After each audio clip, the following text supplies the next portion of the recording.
I'm a guy that's 24. Each day I build some more. I like episode 7 and episode 8. I'm Rich Boy J. Hey guys, Rich Boy J here, back with another video, and this is going to be another episode of Your Questions Answered. You know the drill. To get your questions in one of these videos, leave it in the comment section below. Make sure that it is Lego, Star Wars, or Lego Star Wars related, and check back next week to see if you made the cut. First question comes from Matthew Moores. He says, when you're talking and make a mistake, why do you not edit it out? It has always intrigued me. I love and hate when I get this question because it's not the case that I just don't edit things. Like, you'll find in all my videos, there are some sort of editing. If there happens to be a mistake that I make and I just forget to edit it out, or I miss it when I'm doing my editing process and it slips through, then that's just kind of how that ends up there. But I don't want you guys to think I'm actively just not editing my videos. Like I certainly try to make sure those mistakes don't make it through to the videos. It just sometimes happens to be the case that you miss stuff like that. I know I'm trying to be better about that. I think as I've been doing YouTube more and more, I have gotten better with it, but those videos are still out there and I don't want to take them down. So that's really just why that happens. Next question comes from McAllister's Deli. He says, could we have a special episode of Your Questions Answered where we get to ask non-Lego Star Wars or Lego Star Wars related questions?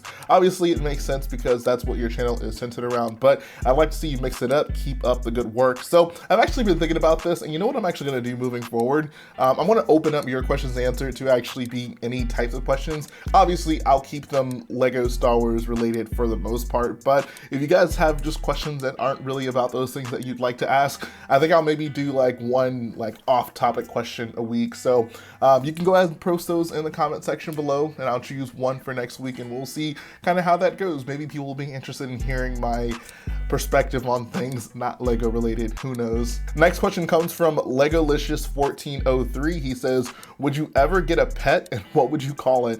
I'm honestly just not a pet person. I have no interest in having a pet. That's a responsibility that I just don't really want to take on. I'm pretty content with the amount of responsibilities I have now, and I would be just super annoyed if I tried to add a pet in the mix of that. So not really something I'm interested in. Next question comes from Venator Productions. He says, hey Jalen, huge fan of your channel and happy for the return of the series. Just one question. If I was to build a huge Lego mock that has clones and it's to be canon, what should I build? Great question. I think there's definitely a few of these that I haven't really seen done on a large scale that I would certainly like to see. I think Geonosis has to be up at the top just because it's the largest scale clone battle we see, and Lego just isn't super conducive to building something like that right now, at least just not in the correct colors. So Geonosis is certainly up there for me. Another one that I personally love seeing done at a large scale is Camino. If you guys are interested in actually seeing a large scale Camino mock, my guy Forever Lego Studios is currently working on the finale, so go check out his series. And hopefully the finale will be out sometime soon after this video premieres.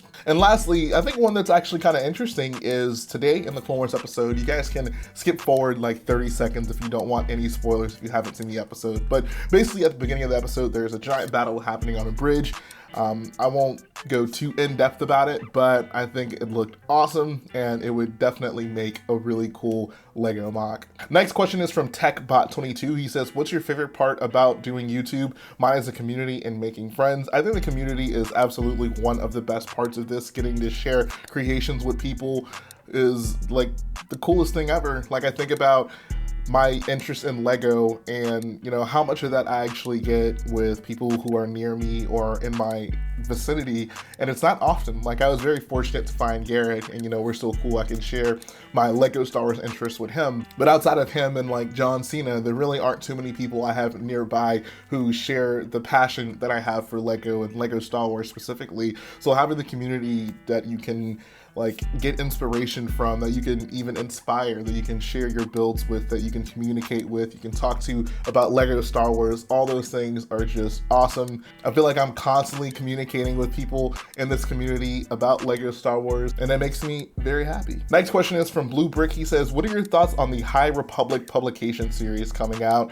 I have mixed thoughts on this. Like, it's cool that they're attacking a time period that for the most part is pretty unexplored. I like that. It doesn't have to have too many ties of familiar things we've seen. But then on the other hand, I think about it, and we're basically going to be looking into a time period that's like a few hundred or so years before the events of episode 1. And the way we hear characters talk about that time period in Star Wars, you know, like the way we hear Star Wars characters talk about that time period, they make it seem as that nothing really of consequence happens during that time period, right? Like it's peacetime for the most part. Like the Jedi are the guardians of peace and justice, but I mean the Sith are thought of to pretty much be extinct up till that point. I'm not saying there are interesting things they can do at the time period. I just feel like if you really wanted to launch something based on the time period, why would you choose what I think is probably one of the more boring or least interesting time periods for Star Wars? That's just my opinion starting out. Obviously, I haven't read any of the books so far. I'll probably look into it and see if there's anything that I really want to check out. But at this point, I'm not super excited for that series. But I'd love to know what you guys think about it. Are you interested in checking out these books about the High Republic? Let me know in the comment section.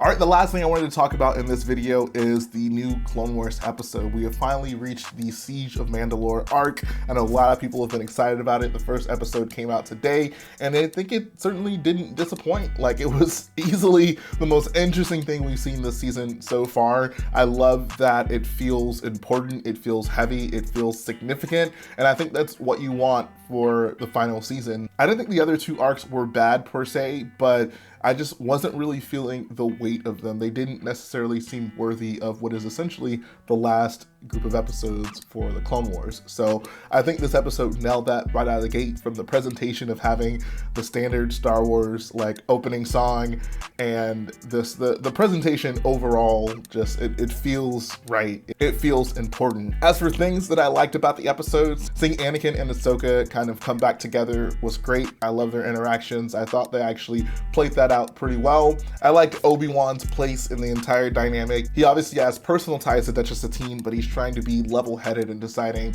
like what's the best use of their resources with this huge war that's looming over the galaxy. I thought the opening sequence was awesome, and I think the action on Mandalore was also pretty good, but here's where I have a little bit of an issue. First, want to say, to preface this, don't get me wrong, like I really did like this episode. I liked it a lot, but I'm kind of concerned about just the importance of Mandalore, specifically like what is, I guess, like what is supposed to be the intrigue here? Like what exactly am I looking forward to in this arc? Like the point of all of this is apparently to capture Darth Maul, which I mean we almost know doesn't happen, because Maul like goes on after this. He has an arc in Star Wars Rebels. He has a cameo in Solo: A Star Wars Story, which pretty much tells us that his life isn't interrupted too much by what happens on Mandalore, because he's still running a crime syndicate.